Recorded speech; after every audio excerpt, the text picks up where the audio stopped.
This PowerPoint and module covers regulation of thyroid hormone and conditions that arise from abnormal amount of thyroid hormone. Some of this information we covered back in Introduction to Endocrinology, but I'm repeating it here as I will elaborate a little bit more on this physiology.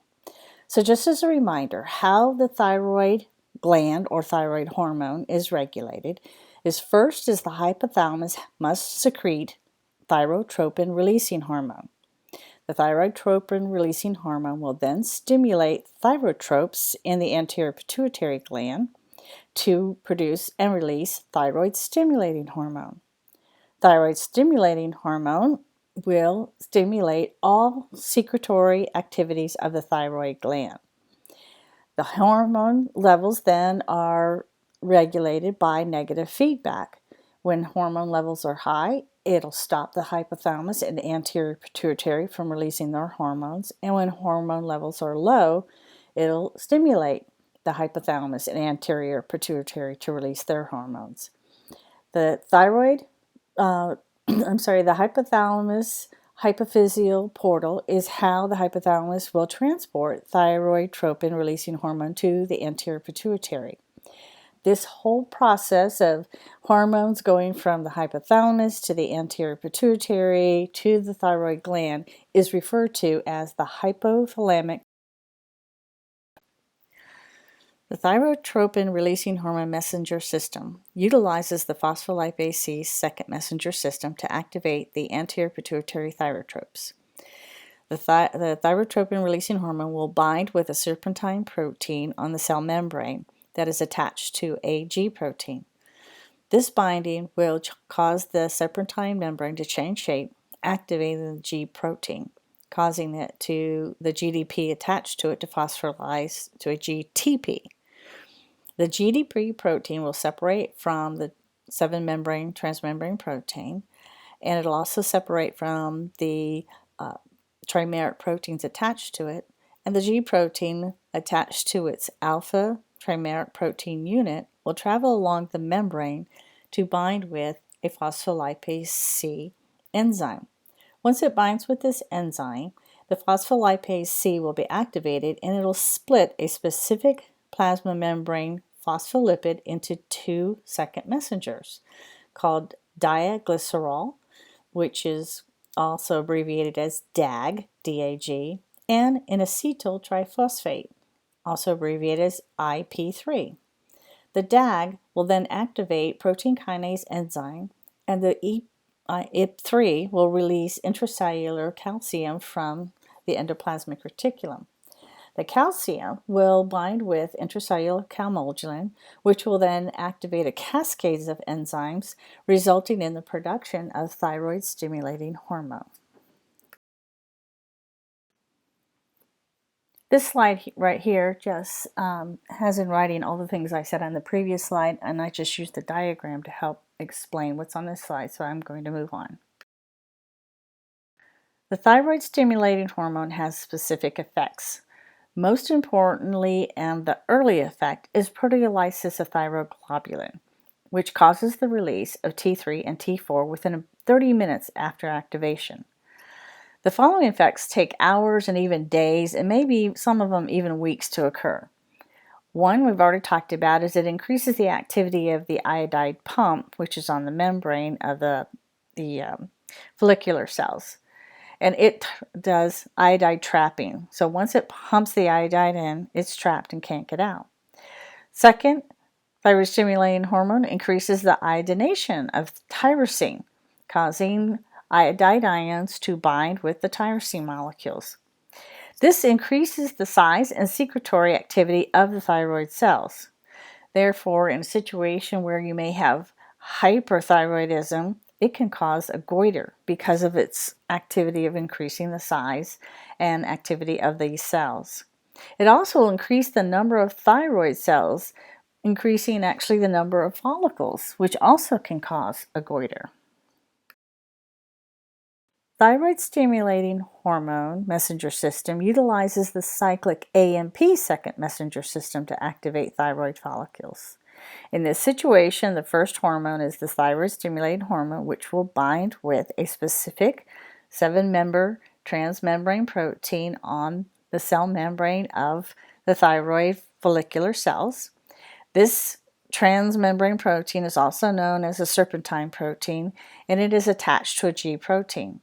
Once the thyroid-stimulating hormone binds to it, it stimulates the G protein, causing it to be phosphorylized, and this G protein will detach from the serpentine membrane, run along the membrane until it binds with an enzyme called adenylate cyclase. Once it binds with the adenylate cyclase, it stimulates the adenylate cyclase to convert ATP into cyclic AMP. The cyclic AMP becomes the second messenger. The cyclic AMP then activates protein kinase, which triggers a cascade of chemical reactions within the target cells. Mostly, all that we talked about was THC does, production of the thyroid hormones. This slide right here just says everything I said on the previous slide, where I used the diagram to explain how thyroid stimulating hormone uses the second messenger system. Diseases of the thyroid gland either manifest as hyperthyroidism or hypothyroidism. Hyperthyroidism is any condition that causes the thyroid gland to produce too much thyroid hormone. It causes the thyroid gland to increase in size 2 to 3 times its normal size. It increases the number of follicular cells and increases the rate and secretion of T3 and T4. The most common cause of hyperthyroidism is Graves' disease. Graves' disease is also known as toxic goiter or Bastow's disease. Another cause is thyroid adenoma.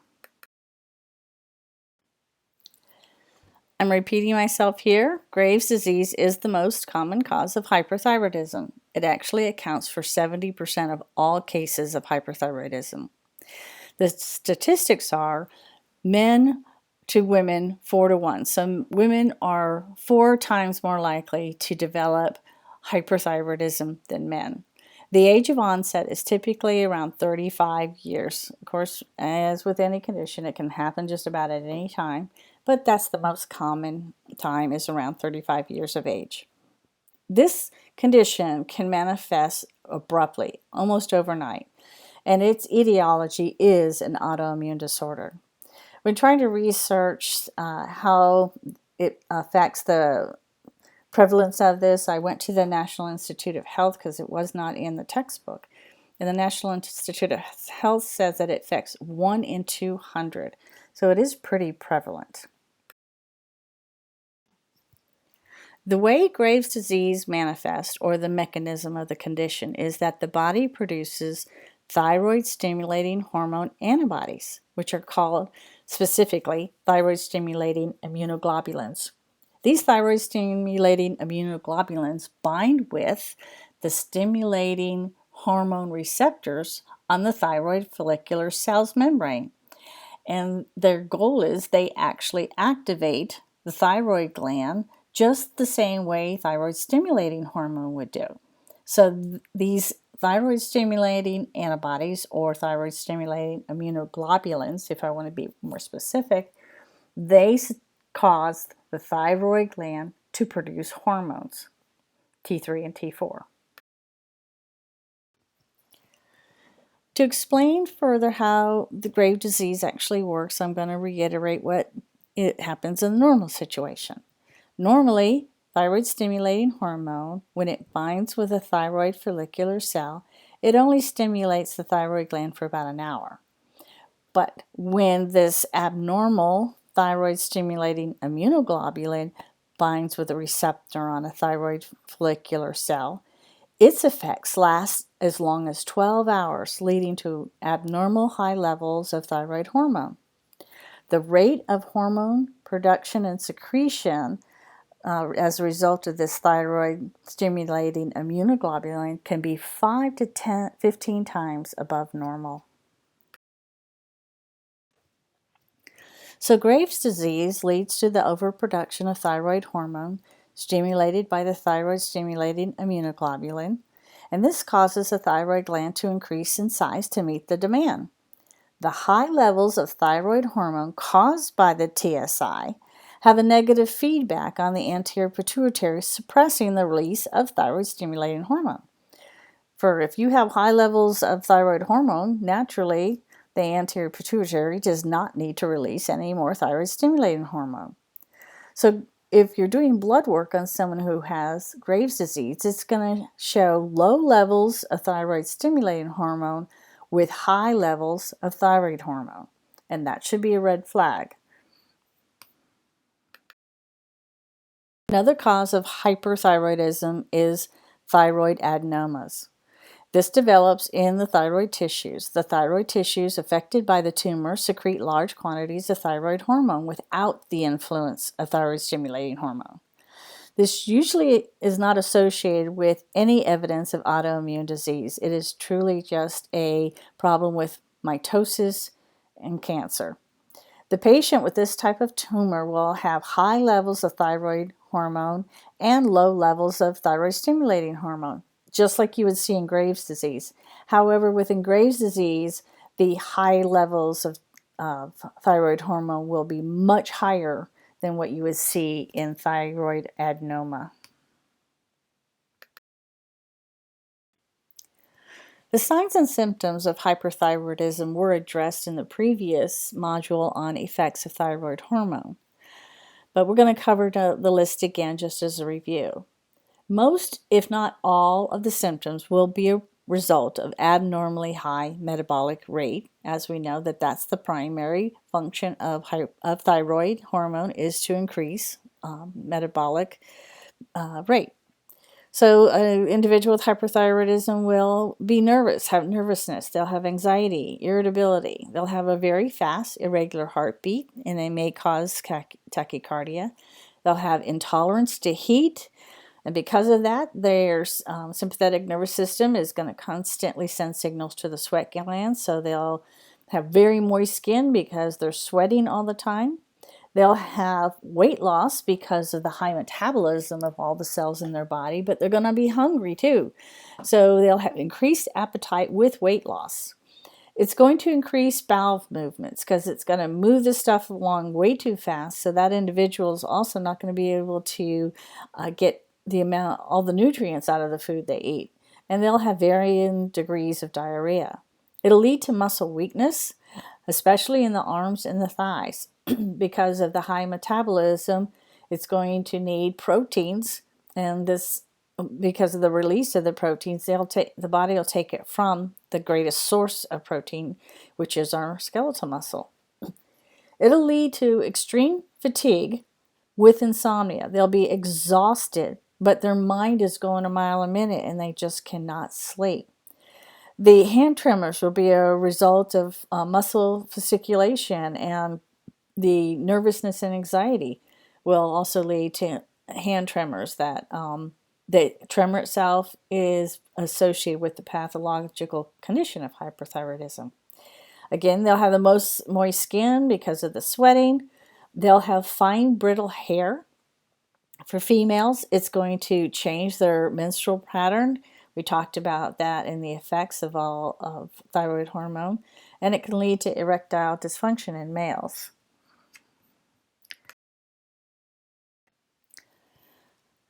One of the most obvious signs or visual signs of hyperthyroidism is exophthalmos.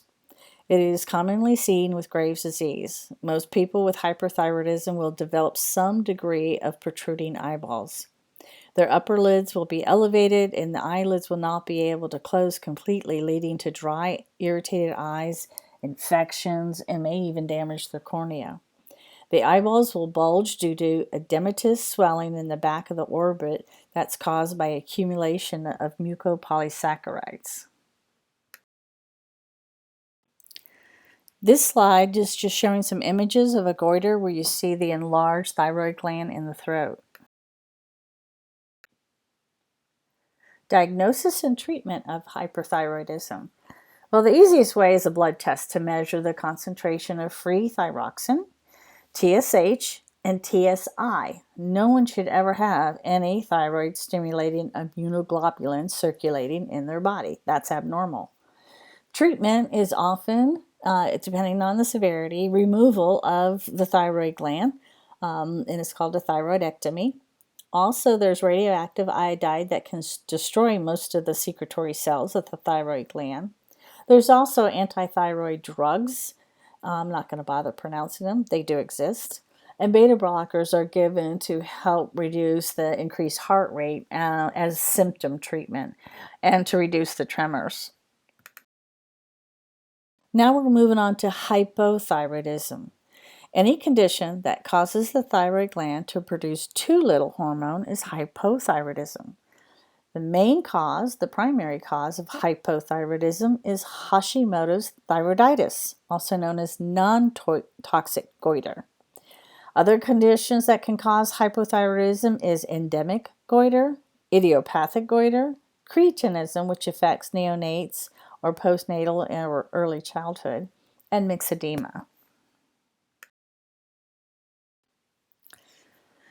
Hashimoto's is inflammation of the thyroid gland, also known as non-toxic goiter, or chronic lymphatic thyroiditis. I think I said that right. It is the most common cause of hypothyroidism. The statistics are women to men, 4 to 10 women to 1 male. So it's the same. So whatever you have with the thyroid, it affects women more. It's because it's the same with hyperthyroidism was 4 to 1, and hypothyroidism it's 7 or 10 to 1. The age of onset is a little later. It's 45 to 65, but again, it can occur at any age. And it's been my anecdotal experience that it's been women much younger. It manifests of the condition is usually insidious. It's hard to diagnose in the early stages because of the thyroid gland's ability to store thyroid hormone and because target cells can store thyroid hormone. So often the condition will manifest fluctuating between hyperthyroidism type symptoms and hypothyroidism type symptoms. It is also an autoimmune disorder. The National Institute of Health says that 5 out of 100 people are affected. It is quite prevalent. Hashimoto's thyroiditis can also occur in children. In fact, it is the most common cause of non-endemic goiter in pediatrics. You can see this sweet little girl on the left looks like a normal size young lady, and just a few years later she has enlarged quite a bit as a result of her abnormal thyroid function.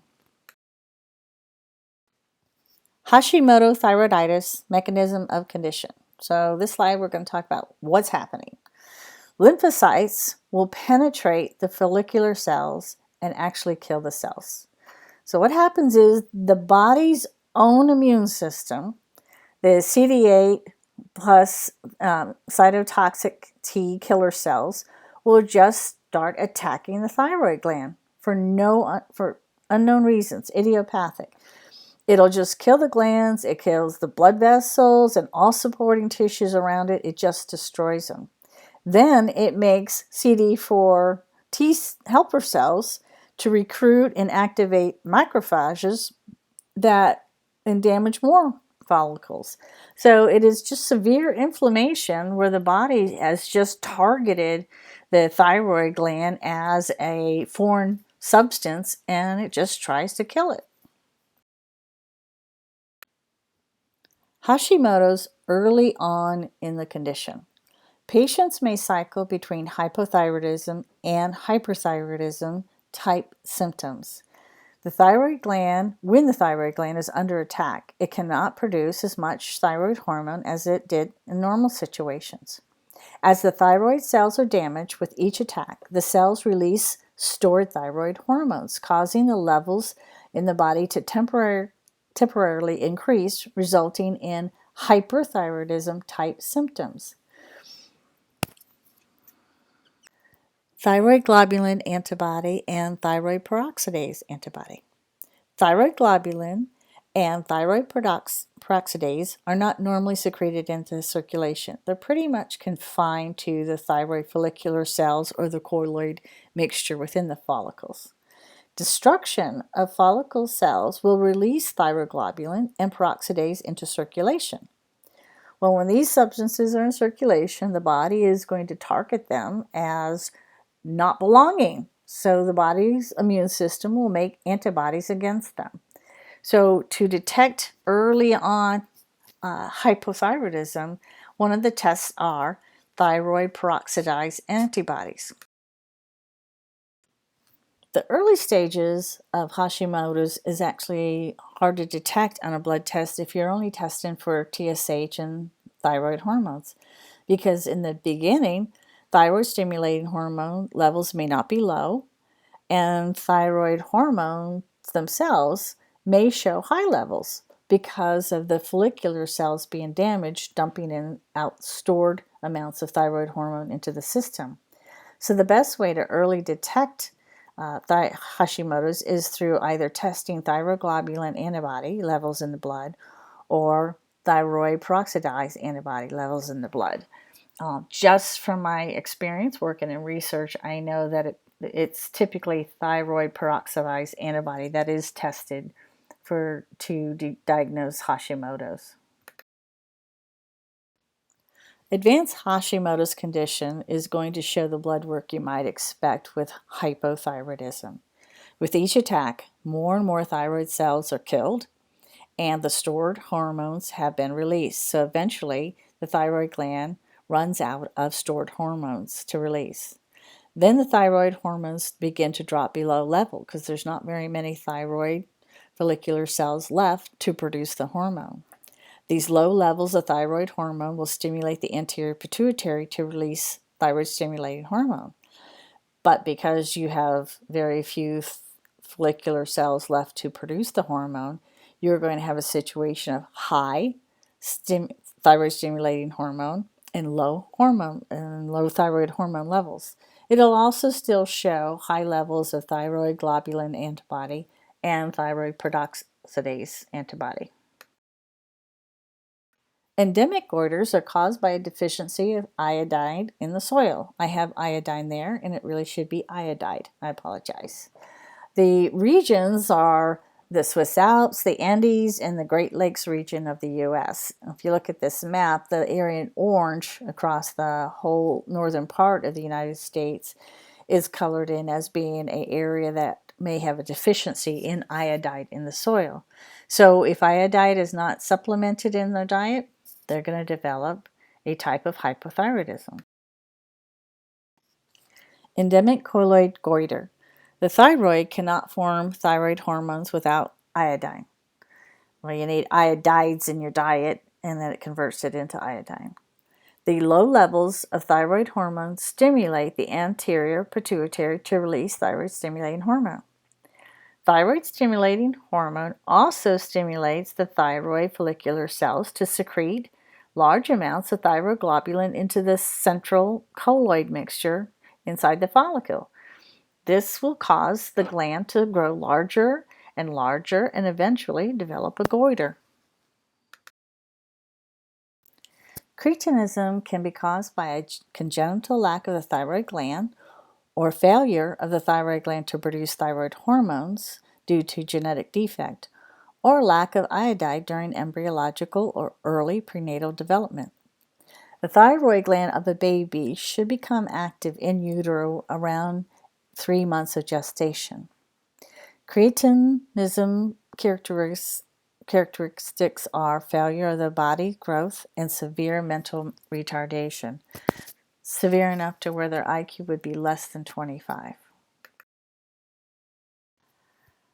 Medications can cause hyperthyroidism, such as amiodarone for arrhythmias, lithium for manic episodes, interferon alpha for cancer chemotherapy, interleukin 2 for immune booster therapy and cancer treatment.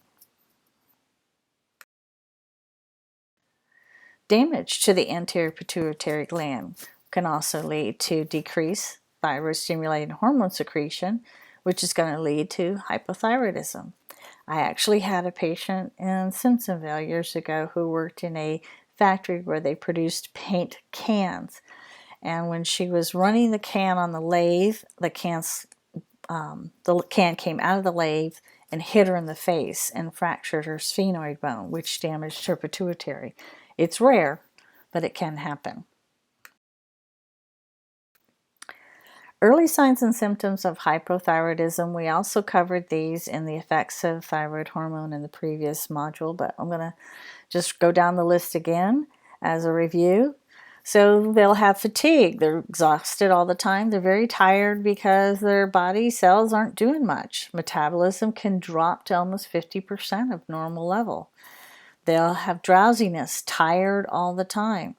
Forgetfulness because of the lack of sebration. It's difficult to learn, difficult to think. It'll significantly reduce their heart rate. Their hair will begin to thin because they don't have much protein synthesis going on. Their skin will be dry. Their face can be puffy. They will be constipated because the contents in their intestines will move very slowly. They'll have weight gain despite loss of appetite. In females, it's going to affect their menstrual flow, or they have a heavy flow. It also can increase the frequency of miscarriages.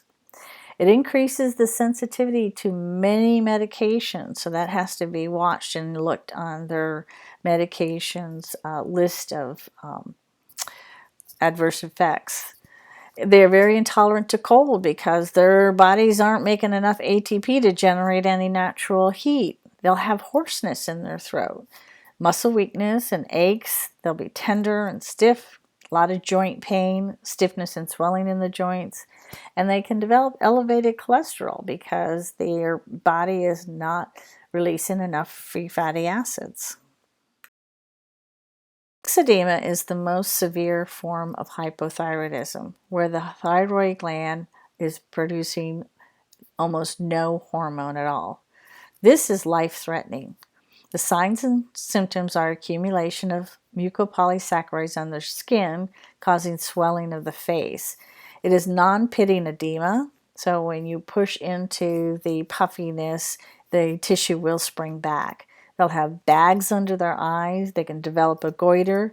And then also many of them will have atherosclerosis, again because there's not enough thyroid hormone to release enough fatty acids or break down stored fats.